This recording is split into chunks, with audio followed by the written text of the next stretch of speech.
ഓം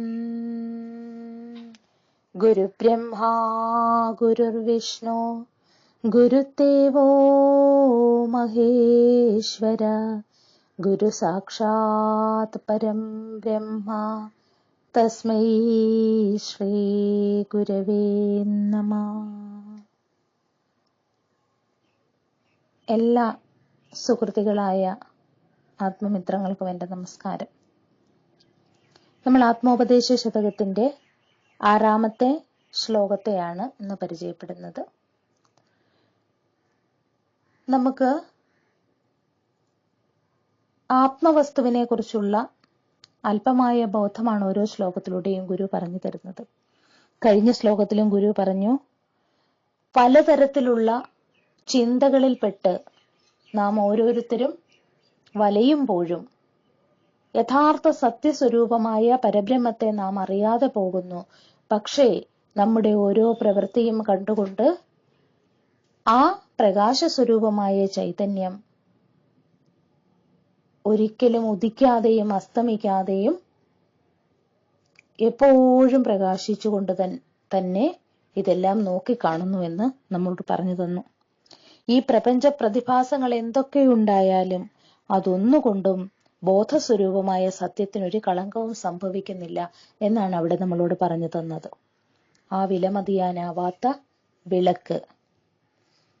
അപ്പോൾ ഇതിനെ നമ്മൾ മനസ്സിലാക്കുന്നില്ല. നമുക്കത് മനസ്സിലാക്കാൻ കഴിയാത്തത് എന്തുകൊണ്ടാണെന്നതിനെ കുറിച്ച് അല്പമായിട്ടാണ് അടുത്ത ശ്ലോകത്തിൽ ഗുരു പറഞ്ഞു തരുന്നത്. പുറമേയുള്ള എല്ലാ വ്യവഹാരങ്ങളിലും ഏർപ്പെട്ടിരിക്കുമ്പോൾ നമ്മുടെ ഉള്ളിലേക്ക് നമ്മൾ നോക്കാതെ എന്തുകൊണ്ടാണ് വെളിയിലേക്ക് മാത്രം നോക്കുന്നത്? നമുക്ക് നോക്കാം എന്താണ് അടുത്ത ശ്ലോകത്തിൽ ഗുരു പറയുന്നതെന്ന്. ഉണരണം ഇന്നിയുറങ്ങണം ഭുജിച്ചേടണമശനം പുണരേണമെന്നിവണ്ണം അണയും അനേക വികൽപ്പമാകയാൽ ആരുണരുവത് ഉള്ളൊരു നിർവികാര രൂപം. ഇതിനെ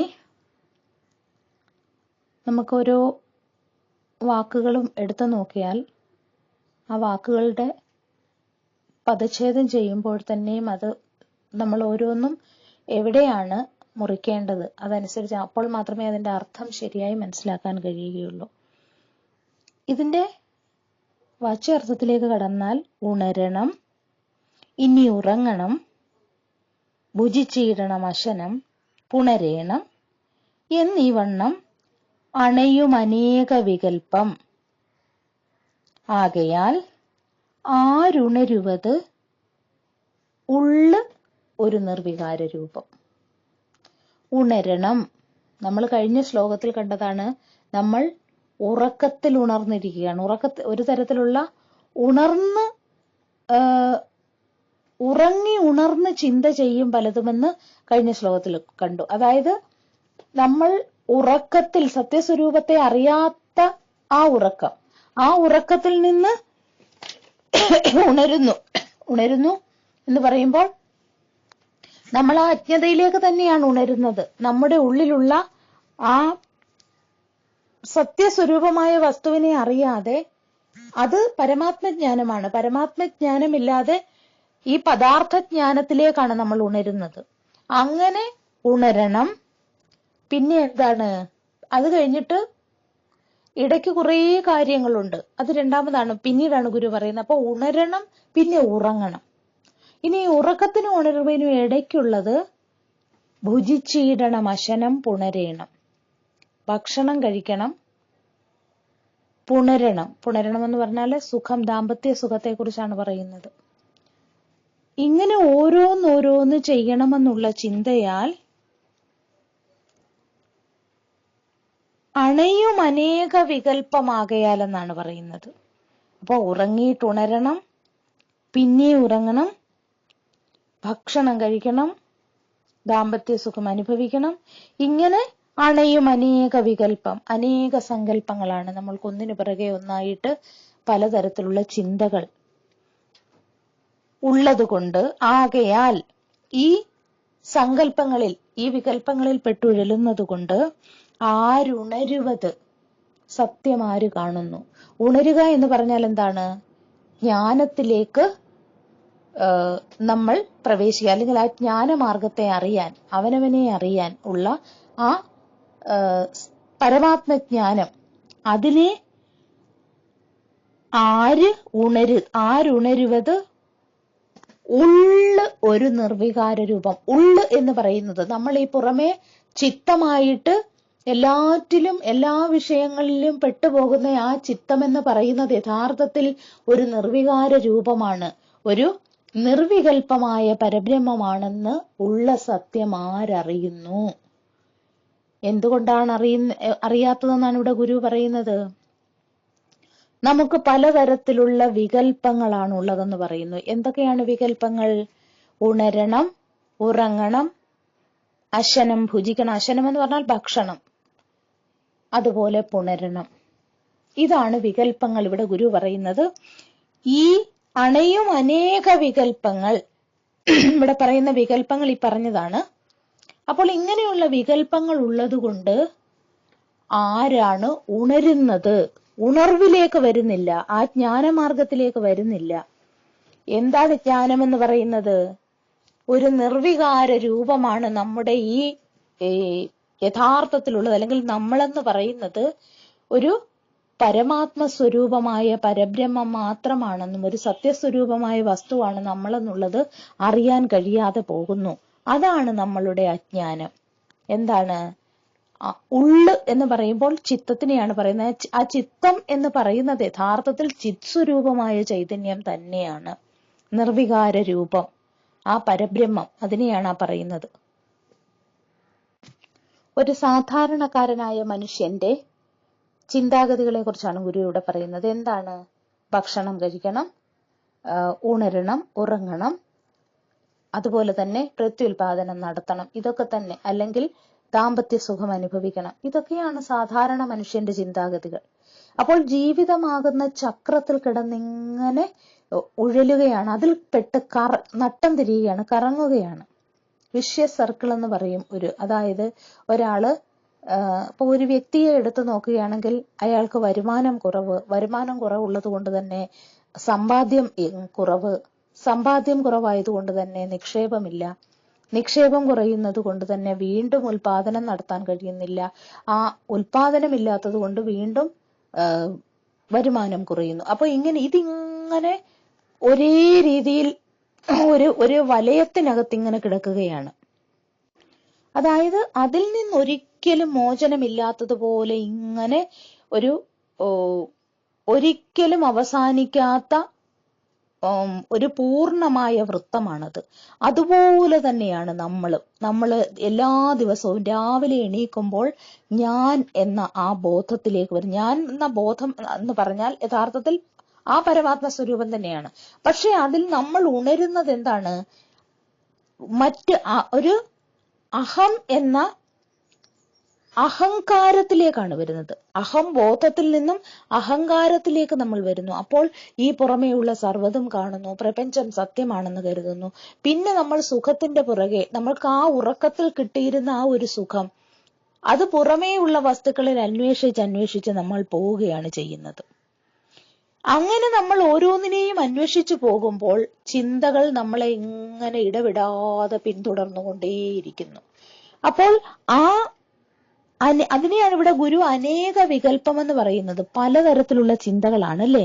അപ്പോ സത്യസ്ഥിതിയെ അറിയാൻ നമുക്ക് കഴിയാത്തതിന്റെ കാരണം എന്താണെന്ന് വെച്ചാൽ ഇങ്ങനെ പലതുണ്ടെന്ന് ഭ്രമിച്ച് ഓരോരുത്തടത്തും നമ്മളെ സംബന്ധിച്ചിടത്തോളം സത്വഗുണം എന്നൊന്ന് നമ്മുടെ ഉള്ളിൽ ഇല്ലാതെയാകുന്നത് കൊണ്ടാണ് ഇത്രയധികം ചിന്തകൾ വരുന്നത്. രജോ ഗുണവും തമോ ഗുണവുമാണ് നമ്മളെ ഭരിക്കുന്നത്. രജോ ഗുണം ഉള്ളത് കൊണ്ടാണ് നമ്മൾ എപ്പോഴും കർമ്മങ്ങൾ ചെയ്തുകൊണ്ടേയിരിക്കുന്നത്. രജോ ഗുണ പ്രധാനികൾ അങ്ങനെയാണ്, എപ്പോഴും കർമ്മനിരതരായിരിക്കും. അപ്പോൾ പ്രവൃത്തികൾ ചെയ്തുകൊണ്ടേയിരിക്കും. ഇനിയും തമോ ഗുണമാകുമ്പോഴോ ഉറങ്ങുക എന്നുള്ള ഒരു കർമ്മം. ഈ രണ്ട് കർമ്മങ്ങളാണ് നമ്മൾ ചെയ്യുന്നത്. മനസ്സിലായില്ലേ? അപ്പോൾ ചിത്തം ഒന്നുകിൽ നിദ്രയിലേക്ക് പോകുന്നു, ഉറക്കത്തിലേക്ക് പോകുന്നു, അതല്ലെങ്കിൽ പലതരത്തിലുള്ള കർമ്മങ്ങൾ ചെയ്തുകൊണ്ട് എപ്പോഴും ചഞ്ചല സ്വഭാവത്തോടു കൂടിയിരിക്കുന്നു. ഒന്നുകിൽ പ്രവൃത്തി, അല്ലെങ്കിൽ ഉറക്കം. ഈ പ്രവൃത്തിയുടെയും ഉറക്കത്തിന്റെയും ഇടയ്ക്ക് നമുക്ക് നിദ്രയിൽ കിട്ടുന്ന ഒരു സുഖമുണ്ടല്ലോ, ആ സുഖം ഉണർന്നിരിക്കുമ്പോഴും കിട്ടാൻ നമ്മൾ എന്ത് ചെയ്യണം? അല്ലെങ്കിൽ ഞാൻ ആര്? നമ്മൾ ഒരുപാട് അനുഭവങ്ങൾ കാണുന്നു അല്ലെ? ഒരുപാട് അനുഭവങ്ങൾ എന്ന് പറയുമ്പോൾ ദുഃഖം, സുഖം, വെറുപ്പ്, ഇങ്ങനെയുള്ള പലതരം വികാരങ്ങളുണ്ട്. അപ്പൊ നമ്മൾ നിത്യജീവിതത്തിൽ ഈ വികാരങ്ങളെയൊക്കെയും അനുഭവിക്കുമ്പോൾ ഒരു വട്ടമെങ്കിലും നമ്മൾ ചിന്തിച്ചു നോക്കുക, ഈ അനുഭവങ്ങൾ എവിടെയാണ് വരുന്നത്? നമ്മുടെ ഈ വികാരങ്ങളെ അനുഭവിക്കുന്ന ആളാരാണ്? നമ്മൾ നോക്കണം. നമുക്ക് ദുഃഖം വരുമ്പോൾ എവിടെയാണ് ആ ദുഃഖം വരുന്നത്? ദുഃഖം വരുന്ന അതിന്റെ ഉറവിടത്തെ തേടി നമ്മൾ പോകുമ്പോൾ നമുക്ക് മനസ്സിലാകും അത് ഈ ശരീരത്തെ എവിടെയുമല്ല ദുഃഖം. ദുഃഖം വരുമ്പോൾ നമ്മുടെ കൈ കൊണ്ടറിയാൻ ഒക്കുവോ ദുഃഖത്തെ? അല്ലെങ്കിൽ നമ്മളുടെ ശരീരത്തിലുള്ള ഏതെങ്കിലും ഒരു അവയവത്തിലൂടെ നമുക്ക് ആ ദുഃഖത്തെ അറിയാൻ കഴിയുന്നുണ്ടോ? നമ്മൾക്ക് ദുഃഖം തേടി തേടി നമ്മൾ ചെല്ലുമ്പോൾ മനസ്സിലാകും അത് എവിടെയോ ഒരിടത്തിരുന്നു കൊണ്ടാണ് ഈ വികാരങ്ങളെ മുഴുവനും അറിയുന്ന ഒരു കേന്ദ്രസ്ഥാനമുണ്ടെന്ന് നമ്മൾ അറിയുന്നു. ആ കേന്ദ്രസ്ഥാനത്തെ അറിയാൻ ശ്രമിക്കണമെങ്കിൽ നമ്മുടെ ഈ പുറമേയുള്ള പ്രവൃത്തികളെയൊക്കെ ഒന്ന് നിശ്ചലമാക്കി വെക്കുക. കുറച്ചു നേരം ഞാൻ ഈ അനുഭവിക്കുന്ന ഓരോ അനുഭവങ്ങളും എവിടെ നിന്ന് വരുന്നു, അങ്ങനെ വിചാരം ചെയ്തു നോക്കുമ്പോൾ നമുക്ക് മനസ്സിലാകും നാം ഈ പ്രപഞ്ചത്തിൽ ഓരോന്നിലും തേടിപ്പോകുന്ന ആ സുഖം നമ്മുടെ ഉള്ളിൽ തന്നെ ഉണ്ടെന്ന് ബോധ്യമാകുന്നു. പക്ഷേ നമ്മൾക്കത് ബോധ്യമാകാൻ കഴിയാത്തതിന്റെ കാരണം ഇവിടെ ഗുരു പറയുന്നു, ഉറങ്ങണം, ഉണരണം, ഭക്ഷണം കഴിക്കണം, പുണരണം. ഈ വികൽപ്പങ്ങൾ, 1000 തരത്തിലുള്ള വികൽപ്പങ്ങൾ നമ്മുടെ ഉള്ളിൽ വന്നുകൊണ്ടേയിരിക്കുന്നു.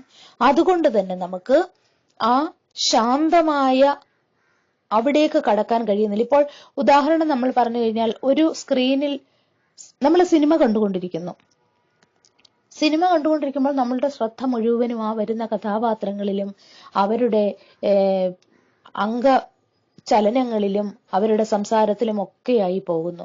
പക്ഷേ നമ്മൾ അല്പം ഒന്ന് ചിന്തിച്ചു കഴിഞ്ഞാൽ ഈ കാണുന്ന കാഴ്ചകളും നമ്മൾ കേൾക്കുന്ന ശബ്ദവുമൊക്കെ എവിടെയാണ് കാണുന്നതും കേൾക്കുന്നതും?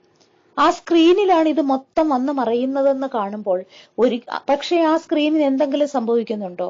സിനിമ നടക്കുമ്പോൾ അവിടെ അഗ്നി ഉണ്ടാകുന്നു, അവിടെ ഒരുപാട് പേര് തമ്മിൽ തല്ലുന്നു, യുദ്ധങ്ങൾ ഉണ്ടാകുന്നു. പക്ഷെ ഇത് എന്തെങ്കിലും ആ സ്ക്രീനിനെ ബാധിക്കുന്നുണ്ടോ? ഇല്ലല്ലോ. അപ്പോൾ ഈ ഒന്നിനാലും ബാധിക്കുന്നുമില്ല. പക്ഷെ ഇതെല്ലാം അവിടെയാണ് നടക്കുന്നത്. അതിനെ നമ്മൾ ചിന്തിച്ചു നോക്കുകയാണെങ്കിൽ, അതുപോലെ തന്നെ കടലിൽ ഒരുപാട് തിരകൾ പൊങ്ങി ഉയരുമ്പോഴും ആ കടലിന്റെ അടിത്തട്ട് ശാന്തമായിരിക്കുന്നു. പക്ഷെ ഇതെല്ലാം നടക്കുന്നത് ആ അടിത്തട്ടിൽ നിന്നും വരുന്ന മർദ്ദത്തിന്റെ ഫലമായിട്ടാണ്. പക്ഷേ ഇതൊന്നും ബാധിക്കാതെ കടലിൽ ശാന്തമായിരിക്കുന്നു. ഇങ്ങനെ ഓരോ തരത്തിലുള്ള കാര്യങ്ങൾ നമ്മൾ ചിന്തിച്ചു നോക്കുമ്പോൾ നമുക്ക് മനസ്സിലാകും, ഈ പുറമേ നടക്കുന്ന നമ്മൾ ഈ പ്രപഞ്ചം സത്യമെന്ന് കരുതിയിട്ട് ഈ പ്രപഞ്ചത്തിൽ വ്യവഹരിക്കുന്നതൊക്കെയും യഥാർത്ഥത്തിൽ ഈ പ്രപഞ്ചത്തിനെല്ലാം അടിസ്ഥാനമായിരിക്കുന്നത്, അല്ലെങ്കിൽ ഈ പ്രപഞ്ചം മുഴുവനും നമ്മുടെ ഉള്ളിലാണ്. നമ്മുടെ ഉള്ളിലിരുന്ന ഒരു പരമാത്മ ശക്തിയാണ് ഇതിനെയെല്ലാം ഉണ്ടാക്കി കാണിക്കുന്നതെന്ന്, അതിന്റെ അധിഷ്ഠാനത്തെ നമ്മൾ ശ്രദ്ധിച്ചു നോക്കിയാൽ നമുക്ക് കാണാൻ കഴിയും.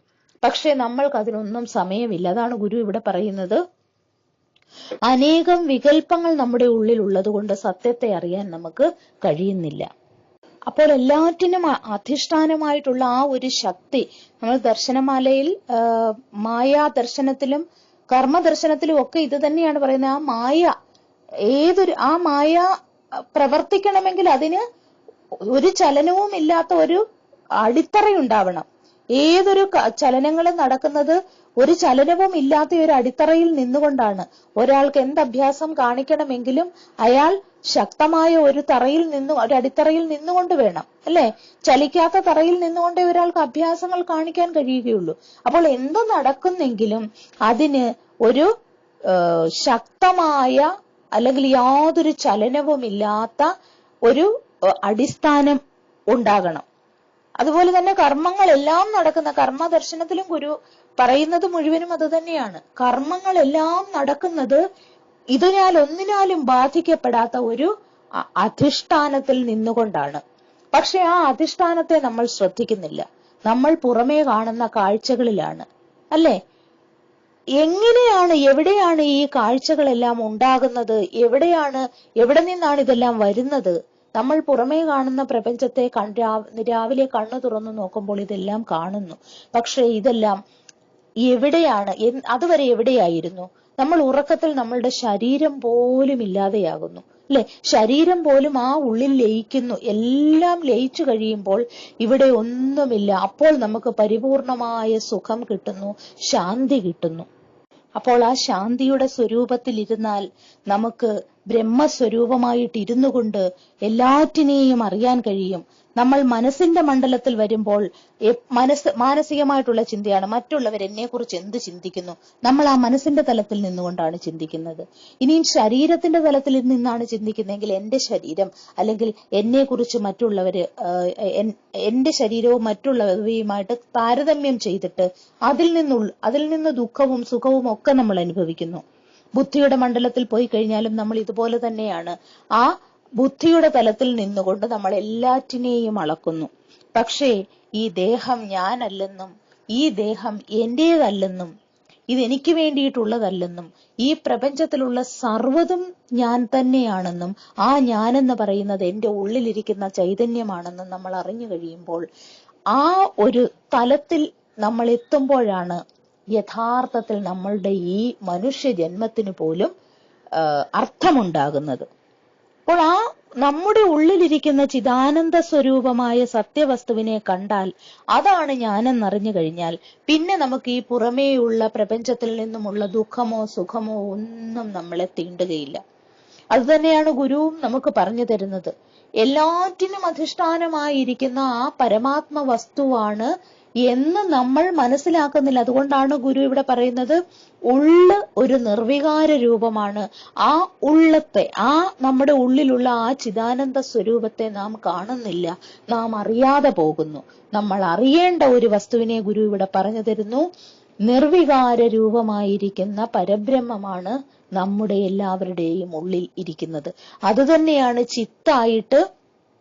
ചിത്തമായിട്ട് വെളിയിലേക്ക് വരുന്നതും. ഇതിനെ നമ്മൾ മനസ്സിലാക്കാത്തത് കൊണ്ടാണ് നമുക്ക് ദുഃഖങ്ങളെല്ലാം ഉണ്ടാകുന്നത്, നമ്മുടെ ഉള്ളിൽ അനേകം വികല്പങ്ങൾ ഉണ്ടാകുന്നത്. ഞാൻ, എന്റേത്, എനിക്ക്, എനിക്കായിട്ട്, ഇങ്ങനെ 7 തരത്തിലുള്ള വിഭക്തികളാണ് ശരിക്കും നമ്മളുടെ ഉള്ളിൽ. ഇതുകൊണ്ടാണ് നമുക്ക് ദുഃഖങ്ങളും ഉണ്ടാകുന്നത്. എന്നോട് ചേർന്ന് നിൽക്കുന്നത്, അതിനോടുള്ള ദുഃഖം. അപ്പോൾ ഇങ്ങനെയുള്ള ദുഃഖങ്ങളെ എല്ലാം ഇല്ലാതാക്കാനുള്ള വഴി ഗുരു പറഞ്ഞു തരുന്നു. യഥാർത്ഥത്തിൽ നമ്മൾ ആ ബ്രഹ്മചൈതന്യം തന്നെയാണെന്ന്. അതിനെ നമ്മൾ മനസ്സിലാക്കാൻ, അതിനു വേണ്ടിയിട്ടാണ് ഗുരു ഇതെല്ലാം പറഞ്ഞു തരുന്നത്. അപ്പോൾ നന്നായി മനനം ചെയ്ത് മനസ്സിലാക്കുക. എല്ലാവർക്കും നന്മയുണ്ടാകട്ടെ. നമസ്തേ.